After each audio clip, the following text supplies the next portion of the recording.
अस्सलाम वालेकुम, मेरा नाम डॉक्टर अली सैयद है। मैं आज आपके साथ अपनी जो वीडियो सीरीज़ स्टार्ट की हुई है मैंने, उसकी पहली वीडियो सीरीज़ की पहली वीडियो के साथ आपके साथ आया हूँ। मेरा आज का जो मौजू है वो है हाइपोग्लाइसीमिया। हाइपोग्लाइसीमिया हम मेडिकल की ज़बान में कह देते हैं, लेकिन जो हम एक आम बंदा ज़बान, जो देसी ज़बान, हम जो आम बंदे को समझाने के लिए कह सकते हैं कि जिस्म के अंदर से शुगर की मिकदार का कम हो जाना, यानी शुगर कम हो जाना, अपने नॉर्मल लेवल से शुगर का कम हो जाना। क्योंकि हाइपोग्लाइसीमिया ज़्यादातर बहुत से जो शुगर के मरीज़ हैं उनके अंदर होती है और उसकी बहुत सी वजूहात हैं। लेकिन हमें कैसे पता लगेगा कि हमें हाइपोग्लाइसीमिया हो रहा है? एक शुगर का मरीज़ है, अगर वो शुगर की दवाइयाँ भी ले रहा है और वो शुगर का इलाज करवा रहा है, उसको हाइपोग्लाइसीमिया ऐसे महसूस हो सकता है, या तो उसको पसीने आ रहे हों, चक्कर आ रहे हों, गनूदगी छा रही हो, उसके ऊपर गनूदगी आ रही हो, या उसको उल्टियाँ आ रही हों और वो जिस्म ठंडा पड़ जाए, या पसीने ज़्यादा हैं। ये सब कुछ होगा तो हम सोच सकते हैं इसको हाइपोग्लाइसीमिया हो सकता है। और एज अ डॉक्टर, मैं अगर एमरजेंसी में बैठा हूँ, मेरे पास कोई मरीज़ बेहोश हो जाए, वो बेहोशी की हालत में आए, मुझे भी यही करना चाहिए कि मैं उसकी शुगर चेक करूँ और मरीज़ की शुगर चेक की जानी चाहिए। इसकी इम्पोर्टेंस क्या है? हाइपोग्लाइसीमिया एक एमरजेंसी कंडीशन है और इसकी इम्पोर्टेंस इसलिए हम कह सकते हैं कि जैसे कि शुगर का मरीज़ है, उसके अंदर शुगर का लेवल 100 हो जाना, 90 हो जाना ठीक है, क्योंकि वो 7 दवाइयाँ ले रहा है। लेकिन जैसी 80 से नीचे जाए वो एक क्रिटिकल कंडीशन है, और क्योंकि शुगर का मरीज़ पहले से ही गोलियाँ ले रहा होता है या इंसुलिन ले रहा होता है, तो उसके ज़्यादा चांसेस होते हैं उनको शुगर की कमी हो। तो इसकी इम्पोर्टेंस के लिहाज से हम कह सकते हैं ये क्रिटिकल कंडीशन है, तो हमें इसको फ़ौरन देखना होता है।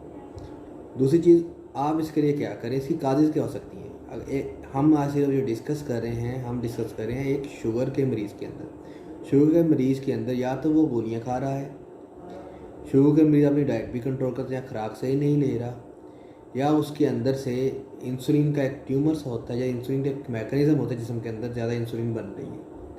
तो इन तीनों सूरत हाल के अंदर क्या होता है कि इंसान के अंदर तीनों चीज़ें मिल जाती हैं। एक वो बाहर से खाना खा रहा है कम, और साथ वो गोलियाँ खा रहा है, शुगर की दवाइयाँ ले रहा है या इंसुलिन लगा रहा है, और जिस्म के अंदर से भी कुछ मेटाबॉलिज्म्स हो रहे हैं जो शुगर कम पैदा कर रहे हैं। तो उस वजह से क्या होता है, जिस्म की शुगर कम हो जाती है और इंसान बेहोशी की तरफ चल जाता है।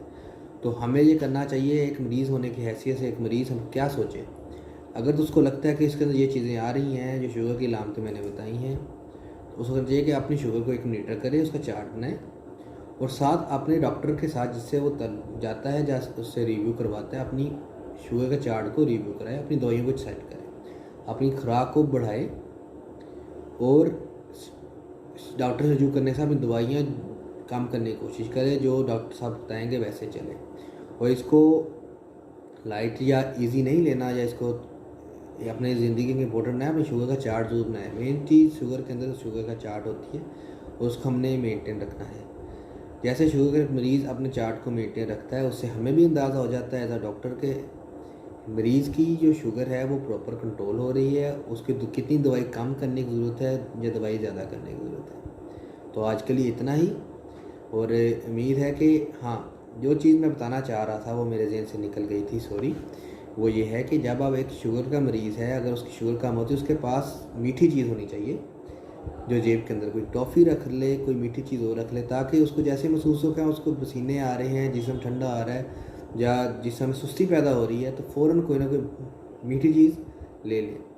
दूसरी चीज़, शुगर के ज़्यादा होने से भी ये अलामतें हो सकती हैं, इसलिए शुगर का चेक करना बहुत ज़रूरी है। घर में जो लोग मौजूद हैं वो भी शुगर को चेक करें। जैसे कि मरीज़ घर में आपके शुगर का मरीज़ आपके पास हो, वो कहे कि मुझे ये अलामतें ज़्यादा हो रही है गनूद की, तो फ़ौरन उसकी शुगर चेक करें। अगर शुगर कम है उसको मीठा खिला दें, ज़्यादा हो तो फ़ौरन एमरजेंसी हॉस्पिटल में ले आएं। अगर वो 350 400 ज़्यादा तो ये अलामतें हैं, क्योंकि फिर उसको हम एक एमरजेंसी कंडीशन की ज़रूरत ट्रीट करेंगे। आज के लिए इतना ही। उम्मीद है कि आपको मेरी वीडियो पसंद आई होगी, और मैं आइंदा भी और चीज़ के ऊपर इसके ऊपर डिटेल हम बात करते रहेंगे। शुक्रिया।